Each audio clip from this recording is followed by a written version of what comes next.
OK， 你好，我们今天要继续。So we're going to continue today. 我们现在在41页 We are on page 41. So we are still on Foundation B, and I will go through more important parts of this. I think you should all pay attention to. 所以这些都是比较重要的部分。课堂用语 classroom expressions. Again, some of these are now more relevant than others. 可是没关系 that is okay. 这是你的讲义。谢谢老师，请坐，请站起来，请打开书，请翻页，请看黑板。Okay. Traditional versus simplified characters. There are two types of written Chinese characters in use today, traditional characters and simplified characters.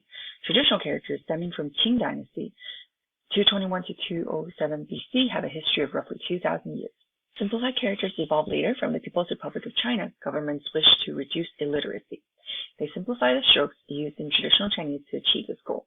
Thus, simplified characters are derived from the traditional characters.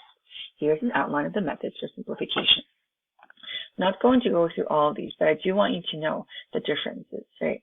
So for us, for Zhongwen, we learn simplified Chinese. And if you want to use traditional, that is totally fine with me if that is what you are used to and that is what you prefer. I personally grew up learning traditional characters and then I learned simplified by the time I was studying Chinese for college.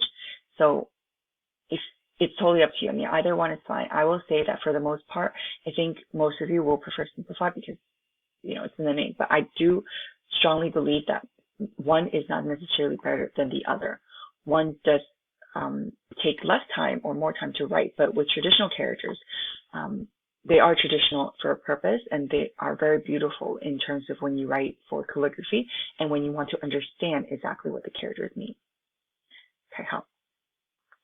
Here is how some characters are simplified. For example, from the calligraphy, you can see, okay, in ancient China, calligraphy had fewer strokes to form a more flowing font. So then here you can see the development here. Okay, how? The most common simplified radicals.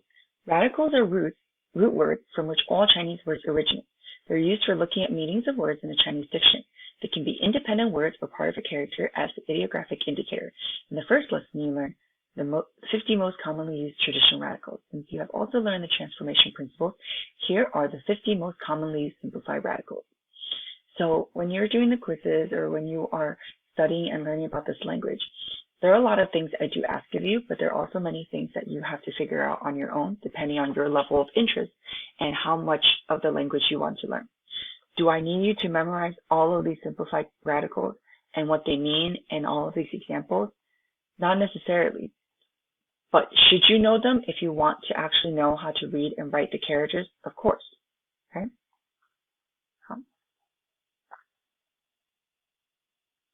So on your own, it is very helpful to figure out and try to match these, okay?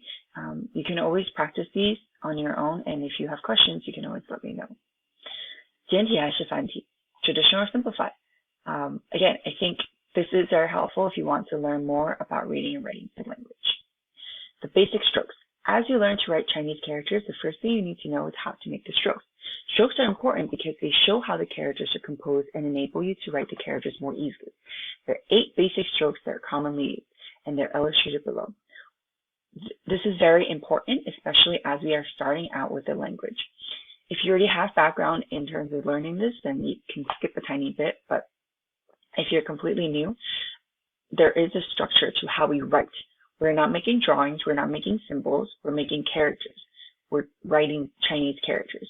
So there are rules, right? Just like there are when you are writing any language. So with Chinese, please know that for the most part, it is from left to right, up to down. Okay? 好，下一个部分 Foundation C. 地理历史 A city of great political, economic, and military importance, or a city that has a large population, is considered a provincial level division called a municipality, similar to DC. Municipalities are directly controlled by the government. SAR, Special Administrative Regions, are highly autonomous regions that were once foreign colonies. The existence of SARs allows the Chinese government to peacefully resolve issues stemming from the past foreign status. Although SARs are at the same level as provinces, they're governed in a different way and with a different system. I will tell you that if you pay attention to news, one SAR has been in the news a lot recently, starting from last year and earlier. Okay. Municipalities are also often in the news, right? Because they're like Washington, D.C. They're of political, economic, and military importance. Okay. Municipalities in 中国 and China are Beijing, Tianjin, Shanghai, Chongqing. Beijing is, of course, very unique because it is not only a municipality, but it is also the capital city. However, as China is such a populated country and so big, there are many big cities, okay, in addition to these municipalities. Special districts, Xianggang, Aumen. These are off the mainland, even though you see that they're very tiny over here. And we will talk about them in just a little bit. 4 municipalities, Beijing, capital city. Okay. Again, when you have time, I strongly recommend that you read these on your own because they're very interesting and they really teach you a lot about the cultural aspects. Okay. And maybe some of you have been here. Okay. Tiananmen. Tiananmen is a very important place and a big square, of course, and is the largest city square in the world, okay, and can accommodate a gathering of 1 million people.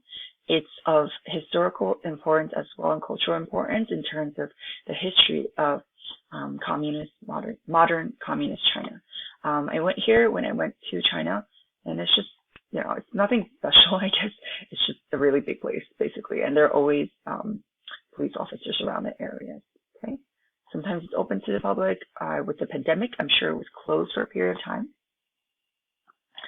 Okay, Tianjin, Shanghai, 然后 Chongqing. Okay, so these are municipalities throughout the country. Tianjin is certainly very important as it is really close to Beijing, but it's in northeast.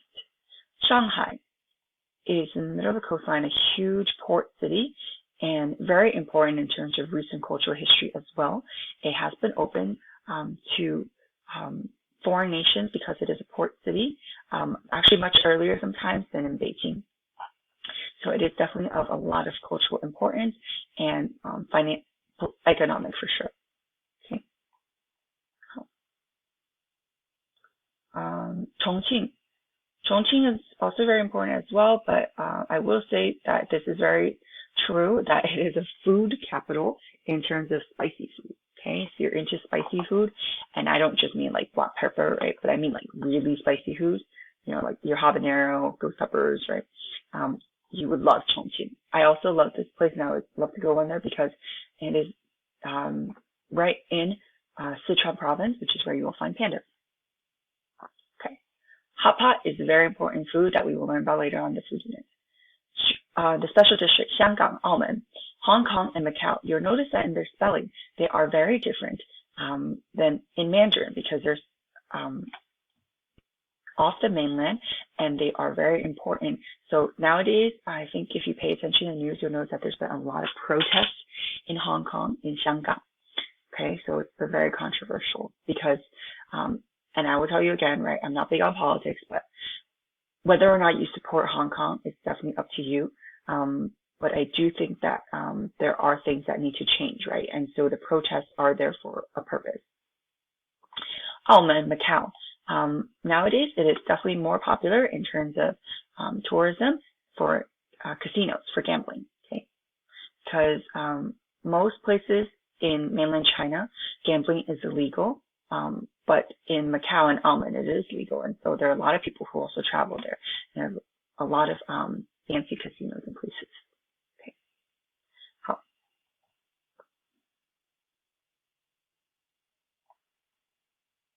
发音练习 again, pronunciation practice. 咿呀腰耶优烟阴央英庸. Okay. Note, there is a hidden O between IU, right? So that's why it's pronounced yo, as in QIU would be pronounced cho. Okay, alveolar sounds. 发音练习 pronunciation practice. The, t, n, l. Velar sounds. G, k, h. Okay. Again, I strongly recommend that you try to put these into Google Translate maybe, where you can type something and then you can try your own pronunciation. 滴, 雕, 跌, 丢, 颠, 丁. OK, 好。听力练习，发音练习，然后 OK， 踢、挑、贴、天、听，